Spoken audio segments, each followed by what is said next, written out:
All right, these final videos are about electrical devices that a little bit are excess in our curriculum. I'm not going to be testing you about this, but I want you to learn it because it applies everything that we've talked about in terms of simple circuits and power. And more importantly, you might want to reflect on this in your criterion D essay. So I'm just giving you some ideas to focus on, okay? So the first thing that we need to know that we would have done in the classroom is I have a bunch of these incandescent light bulbs. That's these light bulbs with the old filaments. You might not see them often around the house anymore. We've replaced them with fluorescent light bulbs. And that's something you can try to talk about in a criterion D essay if you wanted to. But I had a bunch of these, and we would have been playing around with circuits and putting them into circuits to see how they work. But unfortunately, we can't do that right now. So I thought I would spend this little lesson today talking about how light bulbs work, or more importantly, how incandescent light bulbs work. Those are the original ones. Now, of course, they don't work by putting in your mouth like Mr. Fester does. Okay, you got to put it into a circuit. So assuming Fester's head, which kind of looks like mine, but Fester's head, which you could imagine might have a potential difference across it. In that case, it could create light using the light bulb or create a circuit. So incandescent light bulb, invented by Thomas Edison, or probably before Edison, but Edison just put it together, is pretty simple. All you got to do is put a material that has resistance into an electrical circuit. These wires here connect to an electrical circuit. And when you apply a great enough voltage and current, that resistance wire is going to heat up. And usually when metals heat up or materials heat up to a certain point, they start to glow. Okay, so we've discovered incandescent light bulbs a long time ago, almost at the advent of electricity. Okay, and what we have inside of a light bulb is you have a tungsten filament. That's a special type of metal that has resistance that doesn't melt. It has a high melting temperature. That would be important for those filaments. Okay, so it has a very high melting temperature, so it can withstand a higher heat. And inside of that bulb is an inert gas, because if it was oxygen, it would really help burn things. So we want to put a gas in there that will prevent things from burning. Okay, that's essentially the guts of a light bulb. Okay, when they smash really loud because it's usually under a fair amount of pressure, okay, with that inert gas. So here are the wires that connect to the circuit. Here's your tungsten filament. That is your resistor that when electricity goes through, heats up and then glows. Okay, so you already know all the formulas involved. Okay, if I put my tungsten filament in there, I can change the length or the thickness of it to adjust the resistance. Okay, the thicker it is, the more current I'm going to need to get it to get hot enough to glow. Okay, so usually when we look at the tungsten filament inside of a light bulb, you would see that it's very, very, very thin, very hard to see. So they use very thin wires. They're coiled to make them longer. And as a result of that, if I make it longer and I make it very thin, my resistance is going to go very, very high. The higher the resistance, okay, the more those electrons are going to bump into other atoms in that tungsten and cause heat to generate. Okay, and that heat that eventually builds up in the filament will generate light. Okay, so this formula is very, very important. You've just done a lab on it, and then now you can understand why we use thin filaments and why they're coiled up just based on that equation. So I could ask you a question on your exam, like a level 5, 6, or 7, 8, to explain the design based on this formula. Okay, so you don't have to calculate, but you have to understand how the relationships work. So what does a light bulb do in a circuit? So this symbol right over here, that circle and an X, is an international symbol for a light bulb. Okay, that's my ammeter, and that's my voltmeter, and that's 110 volts, which is an American voltage or Canadian voltage. Okay, in Ghana we use 220 volts. And this would be a very, very simple circuit, just the battery, the light bulb, and then the meters to measure everything across it. So my voltage, I'm just going to change the color here, my voltage would read 110 volts, because that's the only resistor in the circuit. It's what's going to spend the energy. So remember what I said in the videos before, the energy of that charge coming out has to be spent when it goes to the circuit. So the light bulb is going to spend all the energy.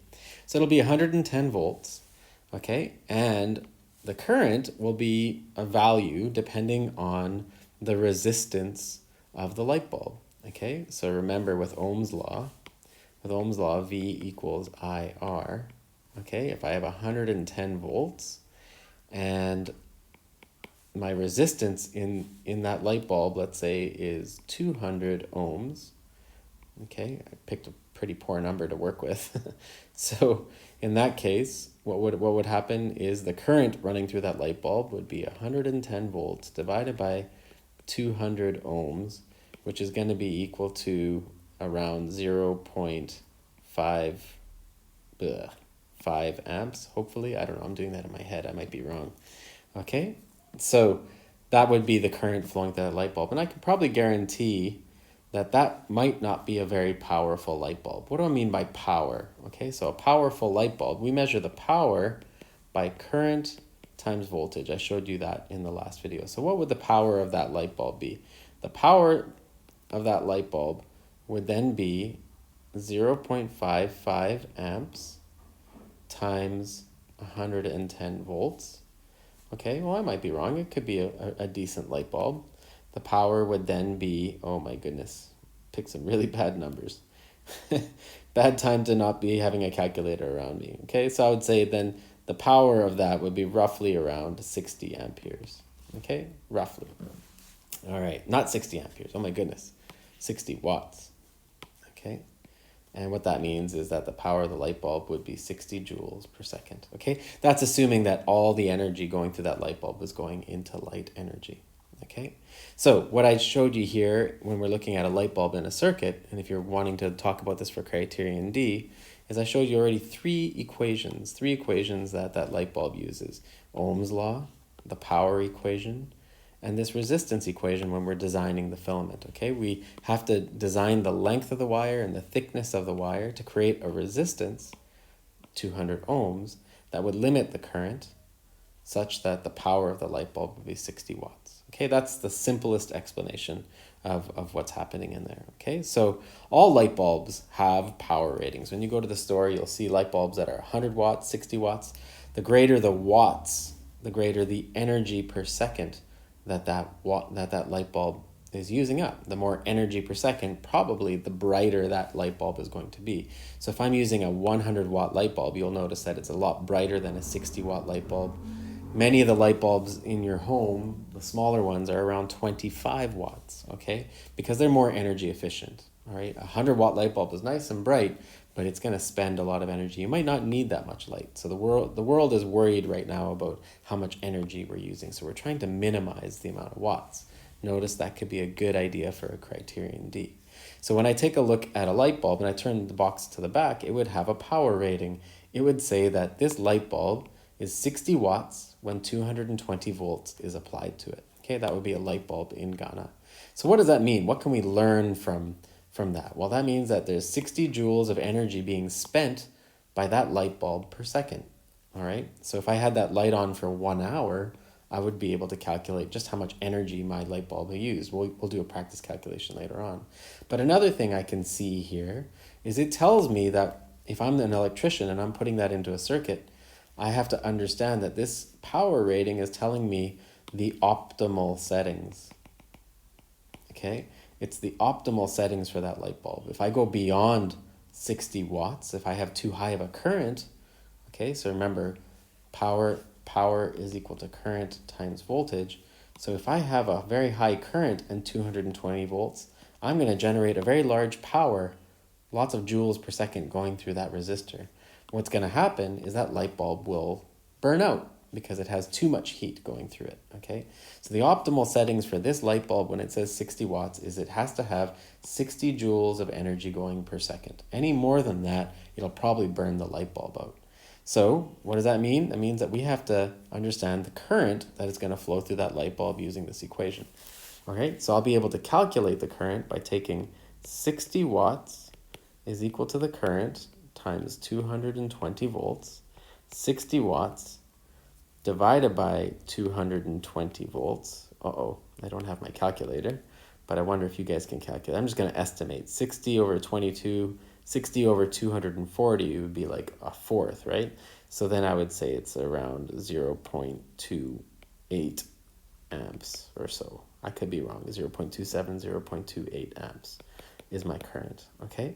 So what that calculation is telling me, so some around 0.28. So something that that calculation is telling me is that I have to make sure that I only have that much current going through that light bulb. Anything greater than that current, and that light bulb is going to burn out. Okay, and that's where I want to leave you here. Okay, you might want to get interested if you want to do a little bit more of research. You would find that's what exactly is happening in that tungsten filament. If you were to draw a graph, for example, now this isn't anything that I'm going to ask you a question about, but you can do some research. Special materials that glow when electricity are going through it have interesting graphs when you graph the current over the voltage. Okay, if you graph the current and voltage of a tungsten filament, you would notice it makes a nice straight line. So positive voltage, positive current, negative voltage, negative current. It makes a nice straight line until it reaches a point, and then all of a sudden it starts to change direction. Okay, and now it's at this point that filament starts to do some interesting stuff. Okay, prior to that, all the energy supplied by the battery is pushing electrons. It's all conserved. The more energy, the faster those electrons are being pushed. But all of a sudden, it loses linearity over here. Okay, that means that the energy is going somewhere else. So at that point, the energy is going into not just pushing electrons, but creating heat and light. Okay, so it's at that point that the heat and light